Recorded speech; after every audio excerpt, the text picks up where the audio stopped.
mga kapatid, meron tayong re-reviewin. Ang ating re-reviewin ay ito.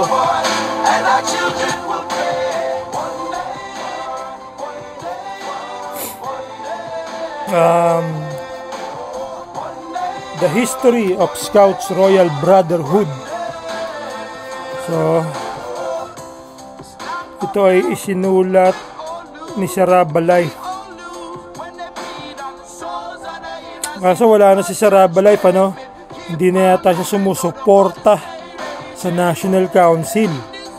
Anong nangyari sa'yo, kapatid?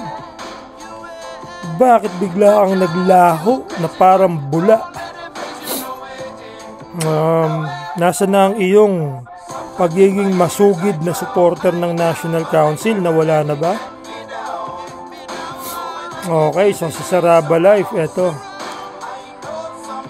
ang kanyang, ewan ko siya sumulat talaga na ito. Nakalagay dito, The History of Scouts Royal Brotherhood. Saglit.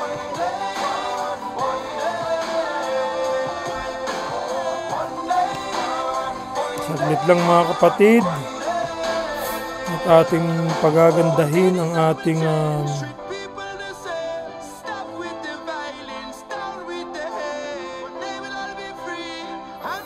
ito. So, The History of Scouts Royal Brotherhood according kay Sarah Balay na nawawala. Andyan lang yun sa tabi-tabi. So, 1 taon na siyang hindi naninira sa SRB Inc. at kay Brad Indian. Naglaho no? Ano nangyari ba sa'yo, Sarah Balay? Okay, so Scouts Royal Brotherhood is one of the service-oriented fraternal organization in the Philippines. So malamang sulat niya to. Magaling magsulat to. Nagtrabaho yata to sa sa dyaryo. Originally created for high school students and was introduced and organized by senior members of Alpha Phi Omega, Alpha Delta San Sebastian College Recoletos, namely Bro Oscar Carilaso 70, Bro Andresito Bong Manuel 72, Bro Feliciano Len Toledo 73, Bro Victor Victor Melden 73, and Bro Arturo Jun Cristobal Jr. 74. In 1975, upon the request of 7 high school students headed by Bro Vicente Bing Marabut. So, ayon sa kanila is 5 ang founder. Kasama si Brad Oscar Carilaso na I think wala na sa San Sebastian that year. 1975 kasi 70 siya diba? So 1975, 5 years after na maging apo si graduate na yata si Bro Carilaso. So nagkaroon ng pagbabago sa ating history na nakasanayan. Wala akong problema kung ano man, kung yan ang gusto nila. I mean, I definitely agree nandun si Brad Carilaso nung botohan. This time we will really never know kasi wala na sila Brad Len Toledo. Should we consider Bro Carilaso a founder? Sinisipon ako. Okay, the main reason why these high school students requested to establish an Alpha Phi Omega fraternity for high school. Teka, hinahan ko yung music.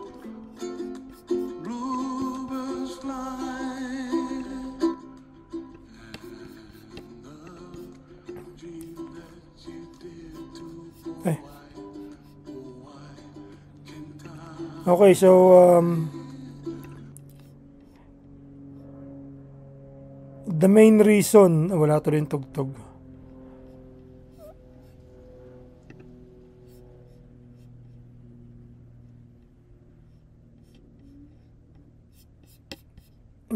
The main reason why this high school requested to establish an Alpha Pi Omega fraternity for high school was that they witnessed the aggressive and abusive actions of Beta Elite, a high school-based fraternity under the supervision of Beta Sigma, a collegiate fraternity at that time. The Apo brothers felt the situation and agreed to the idea to equate the strength of Beta Elite and Beta Sigma in San Sebastian. Okay. So ito, nakakwento sa akin talaga to ni founder Len Toledo. Even si Brad Bing Marabut, talagang agresibo siya na leader. Talagang lumalapit sila sa sa mga apo kila founder Len. Gusto nila mag-apo, gumaganon sila kahit mga high school sila. Sinasabi ni Bing Marabut, gusto namin mag-apo, paano ba? Ganon. So siguro sa San Sebastian magkasama ang high school tsaka college. Kaya nakakapag-usap sila, di ba?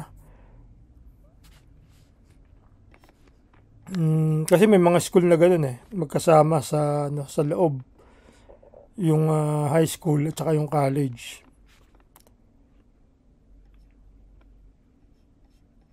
They witness agresibo nga daw yung mga yan, yung mga Beta Elite na yan na high school ng San Sebastian. Yun ang sinasabi, kaya gusto nila talagang magkaroon din ng grupo na na lalaban. Kaya gusto nila sumali naman sa Apo para may protection din sila, di ba? Kasi pag sila lumaban sa Beta Sigma, yung mga yan may mga senior na sa college, di ba? Lugit, kawawa sila Brad Bing, yung grupo niya. Kaya gusto niya rin magkaroon din sila ng protection. Sabi nga sa akin ni Founder Len, si Bing Marabut is napaka-agresibo. Napaka-agresibo na bata. Talagang may leadership, siya, charisma. Siya talaga ang leader. Kinukwento sa akin yan ni Founder Len Toledo. Kasi talagang si Founder Len nakaklose ko dahil nga nung COE days namin, dikit na dikit si Founder Len sa amin sa COE kila Brad Indian, dahil ang ganda ng vision tsaka mission ng COE. So far so good. Medyo lang ako dun sa naging 5 yung founder, di ba? It's a question to me, for me. So after some deliberations and discussions about the pros and cons, so yun yung parang advantages and disadvantages, yung pros and cons. Or the advantages and disadvantages of this brilliant idea.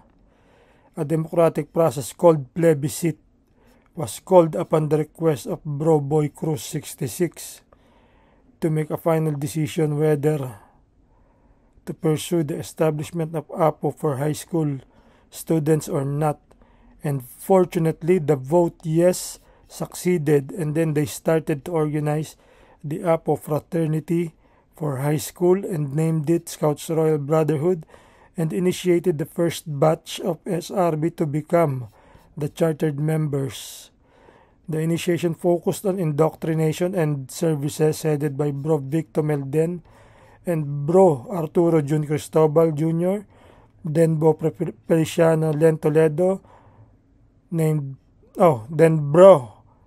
Brother Feliciano Len Toledo named Bro Vicente Bing Marabut as the Il Duce,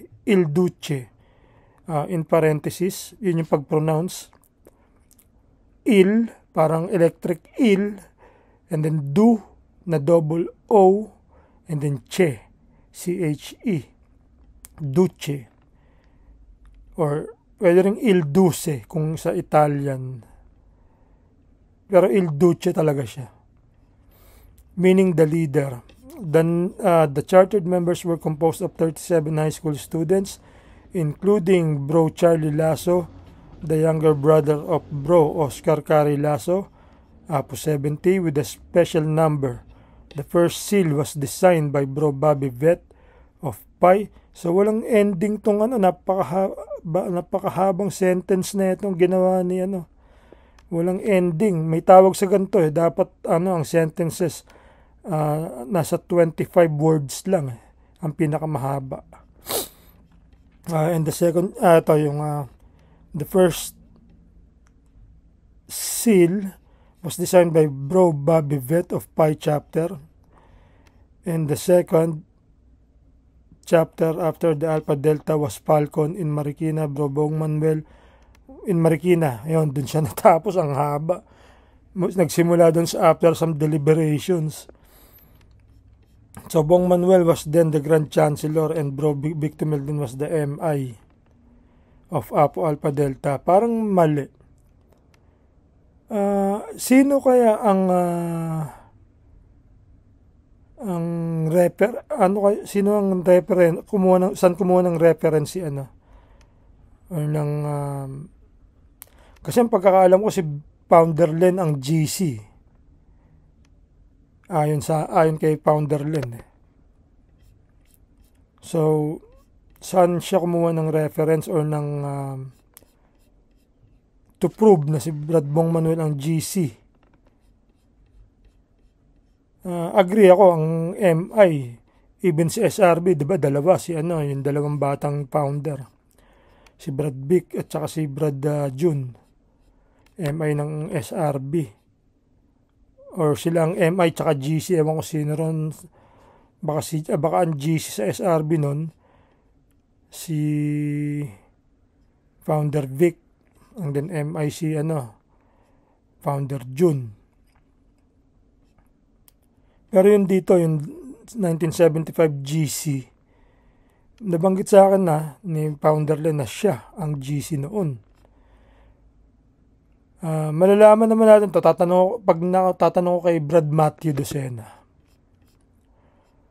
O kaya kay si Brad Matthew, kasi magandang historian si Brad Matthew. So diyan ko muna puputulin. No, so after some deliberations and discussions, so ayun, 'di ba? So siguro nasa isang room na sila, dinidiscuss na nila yung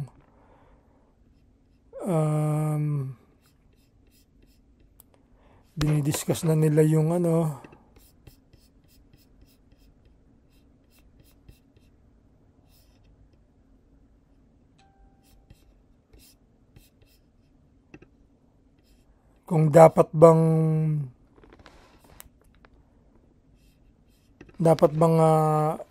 pagbibigan ba natin ang mga SRB, parang ganun, di ba? Lumalabas. Sandali.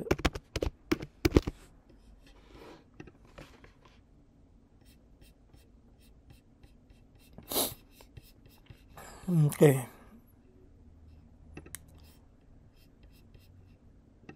So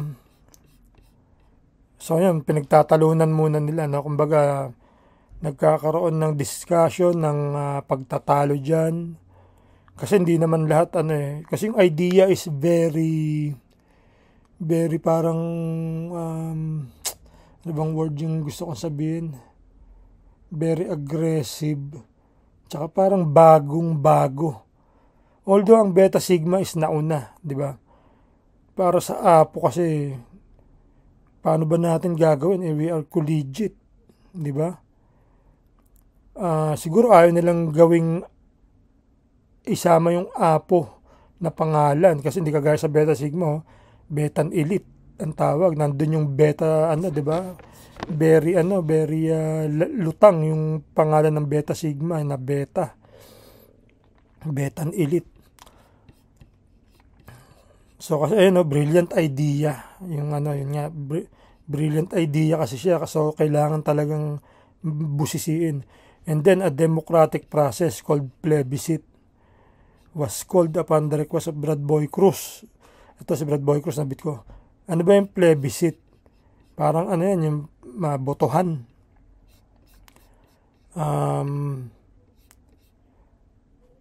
botohan niya ng mga miyembro. So yun, di ba? Para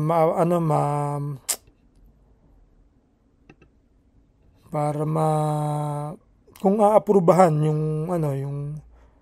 yung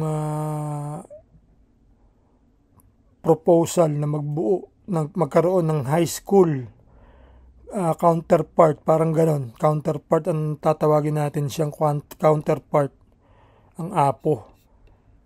So ang nag-request nan siguro si Brad Boy Cruz, ito yung tinatawag na ninong ng SRB. Siguro sa APO, meron siyang boses, parang advisor. Di ba? Para makapag-request ka. Request. Pwedeng payagan, pwedeng hindi kasi siya ay request. Para kang nag-send ng request sa friend, sa taong kilala mo, nag-send ka ng friend request. Pwede ka niyang i-accept, pwede ka niyang i-decline. So, kayong mga advisors sa mga chapter dyan, huwag kayong masyadong mag-astang ang boses nyo ay batas. Kita nyo rito, si Brad Boy Cruz, he requested a democratic process called plebiscite. Di ba? A request democratic. Pag sinabing democratic, sino ang mataas sa democracy? Di ba? Presidente. Hindi ang advisor. Kayong mga advisor dyan na nagtataas-taasan. Oh my goodness. Okay. To make a final decision. Ayun, ganun ang plebisito. Pag-uusapan yan, pagbobotohan. Magkakaroon ng election. Parang, o kaya poll. Ganun, di ba? Yung poll, parang pronounce ng poll. Yung may tanong, tas may boboto kang, may dalawa kang pagpipilian. Pwedeng yes or no lang, ganun. Ayan. Whether to pursue o kung itutuloy pa. Di ba? Ang establishment of APO for high school student, wala pa silang pangalan. APO for high school pa. Magandang history natin, pag-aralan natin, di ba? Although, syempre, with some questions, pwede naman yan, pag-uusapan niya ng mga leaders kung ano ba talaga. Ito ba ang history ng Philippines Incorporated?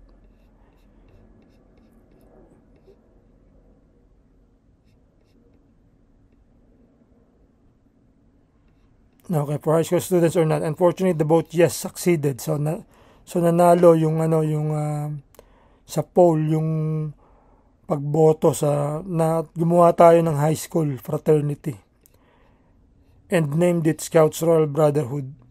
Ayun. So medyo shortcut na to. Pinangalanan ng Scouts Royal Brotherhood. Maganda malaman din natin yung pinanggalingan ng pangalang Scouts Royal Brotherhood kay Founder June. Si Founder June na lang makakapag-explain yan. And initiated the first batch of SRB to become the chartered members. So ayun, yung first batch, mga unang sumali, ginawang chartered member.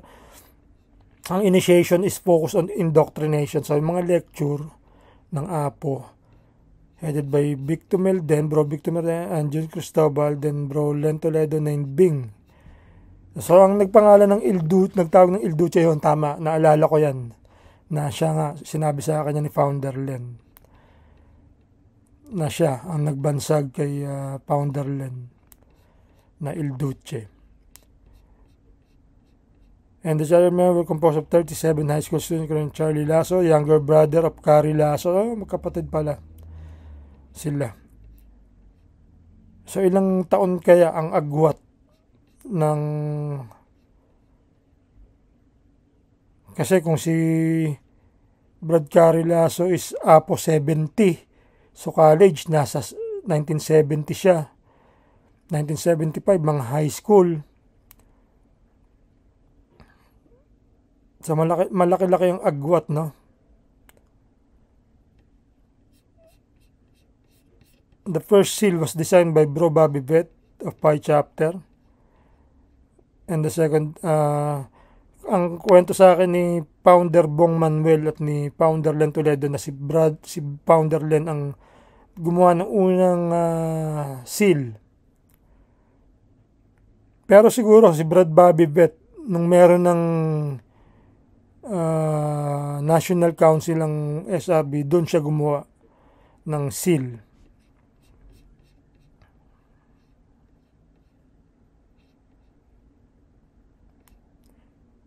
So yun, by Bobby Vett, the first seal, sinasabi, of Pi Chapter. And the second, SRB ba si Brad Bobby Vett? Kasi dati may nagsasabi nga sa akin, Acro. Taga Marikina yung nagkukwento nun eh. Taga Falcons.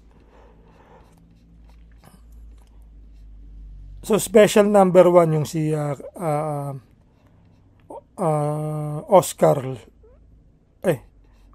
Charlie Lasso pala. Bro Charlie Lasso. So yan, and the second chapter after Alpha Delta was Falcon in Marikina. So Bro Bong Manuel was then the Grand Chancellor and Bro Victor Melden was the Master Initiator of Alpha Delta. Nabubulol ako. So yun nga, yung sabi sa akin ni Founder Len, siya yung GC. So ewan natin, tanong natin si Founder June. Yan ba ang sabi ni Founder June? So okay, so this is the first part. Tatapusin muna natin to and itutuloy ko na lang. Blog Alpha Epsilon.